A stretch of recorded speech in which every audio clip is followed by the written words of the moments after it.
Assalamualaikum warahmatullahi wabarakatuh. Sahabat Risalah, bertemu lagi dengan saya Anggi Firdaus.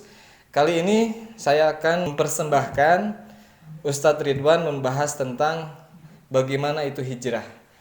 Oleh itu, jangan lupa sebelum saya melanjut di video ini, like, comment, and subscribe. Oke? Bismillahirrahmanirrahim. Assalamualaikum warahmatullahi wabarakatuh. Alhamdulillahilladzi bi ni'matihi tatimmus shalihat wa bi fadlihi tatanazzalul khairati wal barakat wa bi tawfiqihi tatahaqqaqul maqasid wal ghayat. Asyhadu an la ilaha illallah wahdahu la syarika lah wa asyhadu anna Muhammadan 'abduhu wa rasuluhu la nabiyya ba'dah. Allahumma salli wa sallim wa barik wa an'im ala nabiyyina wa rasulina wa habibina wa syafi'ina wa imamina wa qudwatina Muhammad sallallahu alaihi wasallam wa ala alihi wa ashabihi wa min dhurriyyatihi wa min ummatihi ajma'in. Faqala Allah ta'ala fi kitabihil karim wa huwa asdaqul qailin. A'udzu billahi minasy syaithanir rajim. Bismillahirrahmanirrahim.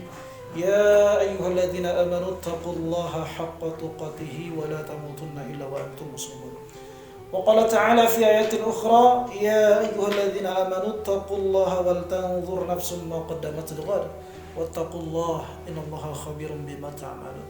Alhamdulillah, bersyukur kepada Allah Subhanahu wa taala karena atas nikmat darinya lah maka sempurnalah segala bentuk amal saleh kita. Dan karena fadilah darinya lah maka turunlah segala kebaikan dan keberkahan kepada kita. Dan juga karena taufik darinya maka tercapailah segala maksud dan tujuan kita. Bersyukur kepada Allah Subhanahu wa taala yang masih memberikan kita kesempatan pada hari ini, wabil khusus di bulan ini, bulan yang dimuliakan oleh Allah Subhanahu wa taala, satu dari 4 bulan haram, salah satunya adalah Dzulqa'dah, di mana apabila kita mengerjakan suatu kebaikan maka pahalanya Allah lipat gandakan. Kita berdoa kepada Allah Subhanahu wa taala semoga semua amal saleh dan ibadah kita diterima oleh Allah Subhanahu wa taala dan segala bentuk kelalaian kita, bentuk dosa kita semoga Allah mengampuninya insyaallah. Setelah memuji syukur kepada Allah dan berdoa kepadanya, maka sudah sepatut dan selayaknya kita bersolawat kepada Rasulullah Muhammad sallallahu alaihi wasallam yang suatu saat kita mengharapkan syafaatnya kelak, dan juga kita tidak lupa bersolawat kepada keluarga beliau yang beriman, kepada para sahabat beliau, kepada para tabi'in, kepada para tabi'in, dan insyaallah salawat itu pun tersambung kepada kita selaku umatnya di akhir zaman ini. Beberapa hari ini, wabil khusus mungkin beberapa tahun ke belakang, kata hijrah kembali menggema. Begitu banyak kali ini kata hijrah. Ada yang orang pemuda hijrah. Kemudian juga ada geng motor hijrah dan sebagainya macamnya. Alhamdulillah, saya bersyukur kepada Allah Subhanahu wa taala secara pribadi bahwa kata hijrah hari ini kembali bergema, walaupun masih banyak yang harus kita perbaiki tentang hijrah. Ya, kadang-kadang ada orang yang mengaku hijrah, maaf, ini semoga tidak ada yang tersindir dengan perkataan ini. Hijrah hanya sekedar mengganti baju dengan yang bukan dengan yang baju terbuka dengan gamis dan sebagainya. Hijrah hanya berpindah dari satu organisasi ke organisasi yang lain. Saya kira itu kurang tepat jika dikatakan dengan hijrah. Maka hijrah adalah ibadah yang besar, hijrah adalah ibadah yang azim, hijrah adalah ibadah yang luar biasa. Bahkan kata para ulama di dalam Al-Quran ini ada beberapa kata hijrah, dan yang paling menariknya adalah hijrah didahulukan sebelum jihad. Innalladzina amanu walladzina hajaru wa jahadu. Ya, hijrah dulu baru jihad. Kata para ulama ini menandakan besarnya pahala hijrah. Ya, saking pentingnya momen hijrah ini, saking besarnya pahala hijrah ini, maka ketika Rasulullah hendak berhijrah, itu bukan setan, iblis itu bukan mengirimkan anak buahnya. Iblis langsung turun. Ya. Nanti dikisahkan iblis langsung turun berupa manusia untuk menggagalkan hijrah Nabi Shallallahu Alaihi Wasallam. Nah, tapi sebelum itu kita tahu bahwa Nabi Shallallahu Alaihi Wasallam 13 tahun di Mekah, kemudian berhijrah ke Yathrib yang kita kenal hari ini dengan Madinah. Namun sebelum itu pernah terjadi hijrah yang pertama. Ya. Hijrah yang pertama bukan ke Yathrib tapi ke Habasyah. Ini terjadi disebutkan di dalam surah Nabawiyah bahwa yang pertama ke Habasyah ini adalah di tahun 4 akhir menuju tahun 5 masa kenabian. Para sahabat wabil khusus yang lemah karena dapat intimidasi, dipukul, disiksa, bahkan ada yang wafat pertama kali adalah Sumayyah radhiyallahu anha yang saat itu mempertahankan keimanannya, maka diperintahkan, diperbolehkan untuk berhijrah ke Habasyah. Habasyah bukan negara Islam, bukan. Habasyah dipimpin oleh seorang Nasrani saat itu, walaupun nanti dapat hidayah Raja Najasyi, walaupun Nasrani tapi beliau adil. Nah, masyarakatnya masyarakat Nasrani kebanyakan, tapi diperbolehkan hijrah ke sana karena para sahabat yang di Mekah tidak bisa beribadah, di sana diperbolehkan beribadah.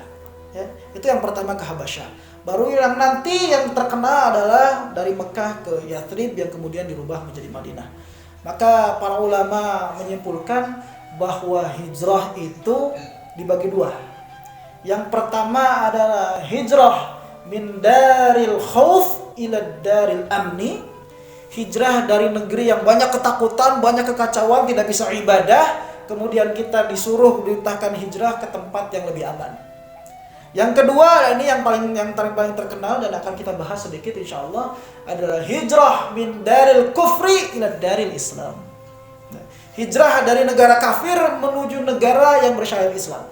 Ya, di mana saat itu Mekah masih dipimpin oleh orang-orang kafir, belum futuh Mekah, maka Rasulullah hijrah bersama dengan para sahabatnya ke Yathrib yang kemudian dirubah menjadi Madinah, dan di sana mulai tegak syariat Islam. Nah, apa yang mau saya ini kan bahwa kata hijrah hari ini, menurut saya agak melenceng sedikit, ya, terutama oleh oknum-oknum. Saya tidak menyebutkan semuanya, namun ada orang-orang hijrah, yang hanya berganti baju saja. Ya, kemudian ada orang-orang hijrah yang hanya sekedar berpindahnya organisasi dan lain sebagainya, tanpa merubah sikap mental, tanpa merubah kepribadian, tanpa merubah yang tadinya buruk menjadi baik. Nah, saya kisahkan sedikit tentang hijrah ketika Nabi SAW berhijrah dengan para sahabatnya dari Makkah ke Madinah. Hijrah sebagaimana yang tadi disebutkan bahwa hijrah adalah pahalanya besar luar biasa. Ini adalah ibadah yang agung, ibadah yang azim. Maka setan, iblis tidak mengutus anak buahnya, tapi iblis langsung yang turun sendiri. Ya. Ini disebutkan di dalam buku Sirah Nabawiyah ketika Rasulullah hendak berhijrah, maka orang-orang ini berkumpul. Ya. Ada yang berkumpul di sini sebutkan Abu Jahal bin Hisham, kemudian Zubair bin Mut'im dan lain sebagainya. Ya. Tapi kemudian datang seorang laki-laki tua, penduduk Najd. Ya, penduduk Najd. Nah, inilah iblis yang langsung menjelma menjadi manusia. Maka orang-orang ini berkumpul di Darun Najwa, ya, ya. Mereka berkumpul di Darun Najwa, mereka bagaimana memikirkan supaya hijrah ini tidak jadi. Tapi yang paling menarik begini, ya, bukankah ketika di Mekah mereka diintimidasi, disiksa dan lain sebagainya, ajaran Islam tidak boleh berkembang dan sebagainya. Harusnya ketika Nabi SAW dan para sahabatnya pindah, mereka harusnya senang, karena tidak ada lagi orang-orang Islam di Mekah. Tapi ternyata mereka makin gundah, mereka makin gelisah. Kenapa? Karena mereka tahu suatu saat Nabi SAW akan balik lagi ke Mekah. Ya, maka mereka ketakutan. Nah, maka mereka membuat makar bagaimana caranya supaya Nabi SAW tidak jadi berhijrah dan sebagainya. Di sini disebutkan bahwa ada beberapa tanggapan. Yang pertama, bahwa ada seorang anggota parlemen, ya, ini parlemen kafir tentunya, ya, mereka mengatakan, sudah, kita bunuh saja Muhammad SAW. Ya, kita bunuh saja, beres. Ya. Maka laki-laki tua tadi, si iblis tadi berkata, saya nggak setuju. Muhammad itu dari Bani Hashim yang kita tahu di sana adalah suku besar dan sebagainya, habis kita nanti. Belum lagi ditambah dari pengikutnya dan sebagainya. Saya nggak setuju. Nah, jadi orang tua dari Najd ini, iblis ini nggak setuju. Maka muncul yang kedua. Ya sudah, kalau begitu kita kurung Muhammad SAW. Kita penjara Muhammad SAW. Ya. Iblis juga nggak setuju. Saya nggak setuju. Ya, mereka pengikutnya banyak dan sebagainya, kita bisa diserang. Ya. Kemudian yang ketiga, ini kalau iblis adalah rajanya setan dari jenis jin, ini rajanya setan dari jenis manusia, terutama di umat ini, ya, Fir'aun hadhil ummah, Fir'aunnya umat ini, Abu Jahal langsung berkata, ya sudah, kalau begitu kita utus dari setiap suku orang yang paling perkasa, pemuda-pemuda yang paling hebat kita utus, kita bunuh Muhammad semuanya. Ya. Otomatis ketika semua suku Arab berkumpul, Bani Hashim tidak akan mau melawan. Nah, langsung iblis, ini baru ide ini. Nah, jadi kalau sesama iblis itu cocok. Sesama iblis cocok. Ini baru ide ini. Ya. maka keesokan harinya mereka sudah mempersiapkan. Di sini disebutkan, tentunya tidak akan semua disebutkan, bahwa ada orang-orang yang berkumpul, terutama dari pemuda-pemuda yang kuat, akan melaksanakan apa yang mereka inginkan. Maka Allah memberitahu Muhammad SAW saat itu, Muhammad, kamu jangan tidur di tempat tidurmu. Ya, lewat Jibril tentunya, dan turunlah surah Al-Anfal ayat 30. Ya, A'udzubillahi minasyaitonirrajim. Wa idz yamkuru bikal ladzi kafaru liyuthbituka aw yaqtuluka aw yukhrijuka wa yamkuruna wa yamkurullah wallahu khairul makirin. Ini Allah turunkan, ya. Dan ingatlah ketika orang-orang kafir Quraisy itu memikirkan daya upaya terhadapmu untuk menangkap, memenjarakan, membunuhmu, ya. Dan mereka membuat makar, Allah pun membuat makar. Wallahu khairul makirin, dan Allah adalah sebaik-baik pembuat makar. Maka gagal mereka, Rasulullah berhijrah ke Madinah. Nah, apa yang mau saya indikan, bahwa hijrah itu tidak segampang yang diucapkan hari ini. Hijrah itu tidak semudah yang kita pikirkan hari ini, ya, tidak semudah yang dipikirkan hari ini. Jadi bukan hanya sekedar ganti baju, ganti organisasi, tidak seperti itu. Ya, saya mau indikan betapa beratnya hijrah.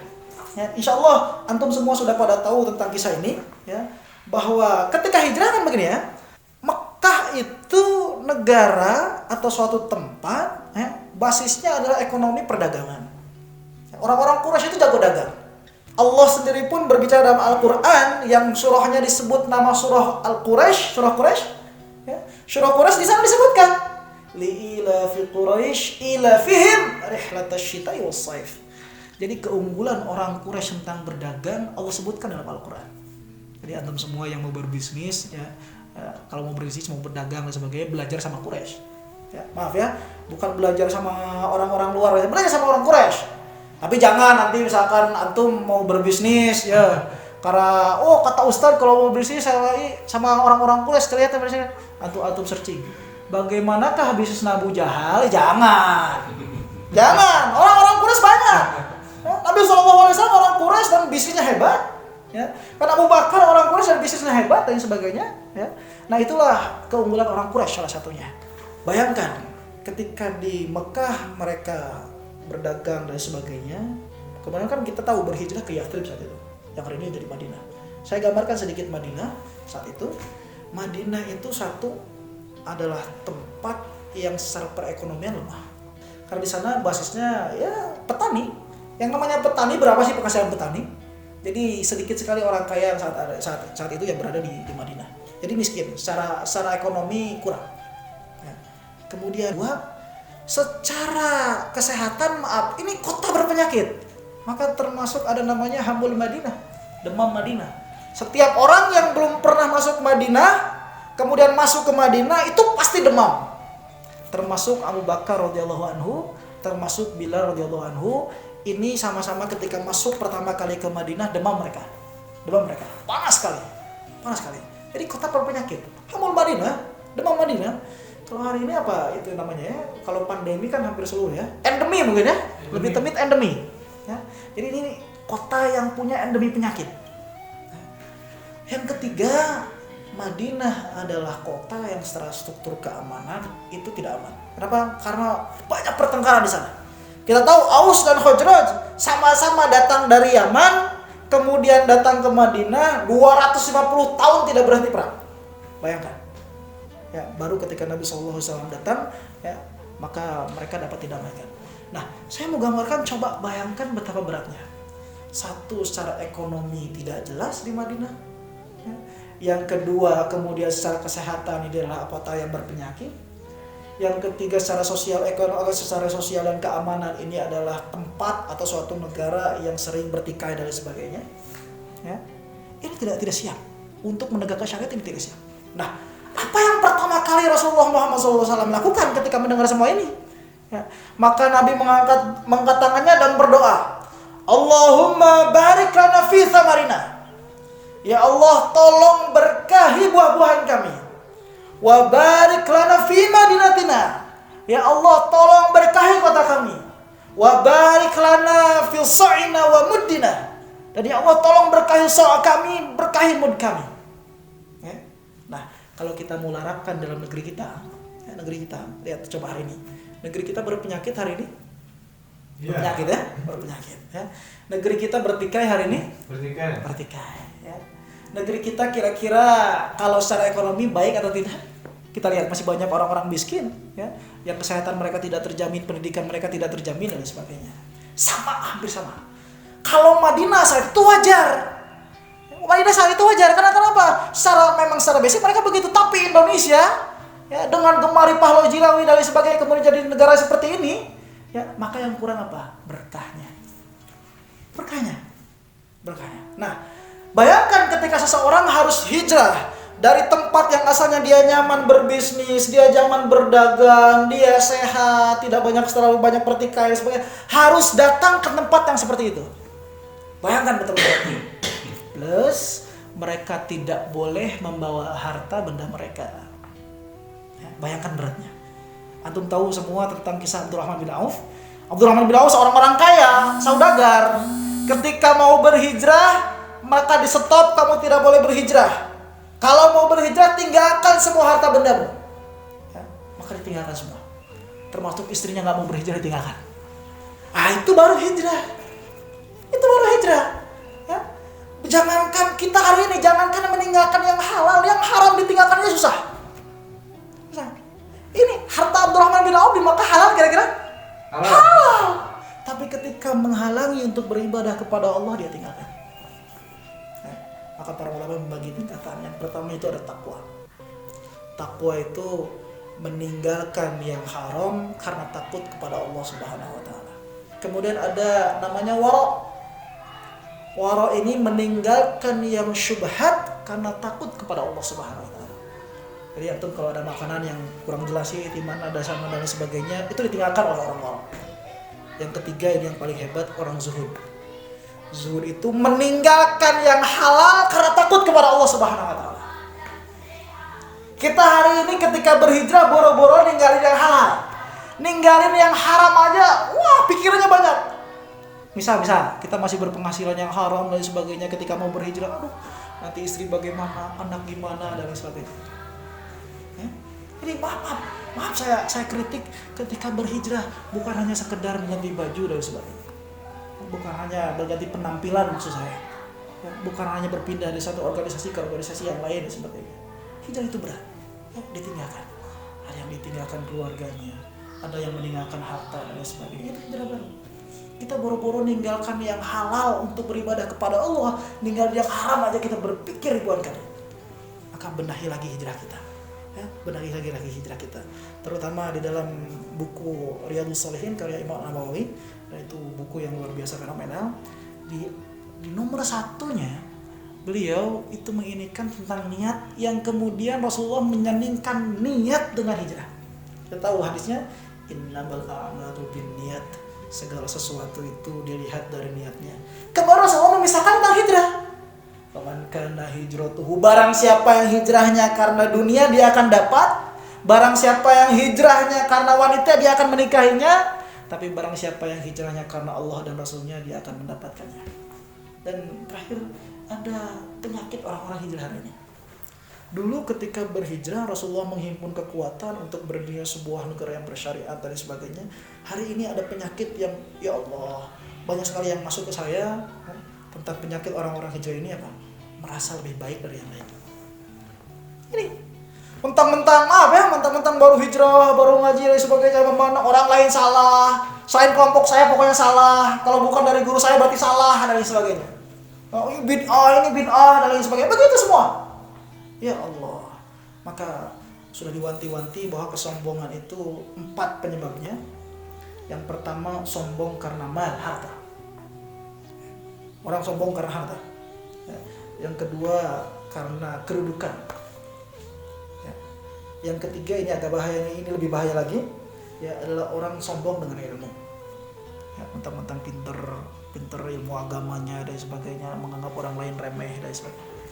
Yang keempat ini yang paling bahaya dan ini yang paling sering terjadi, penyakit yang hari ini diderita oleh orang-orang yang berhijrah. Ya, apa itu? Adalah sombong karena ketaatan.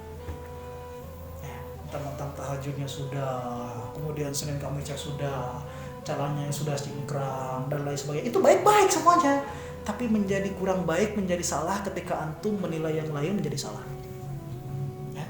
Jadi mari perbaiki hijrah kita perbaiki lagi niat kita, mukhliskan kita lillah karena Allah Subhanahu wa taala.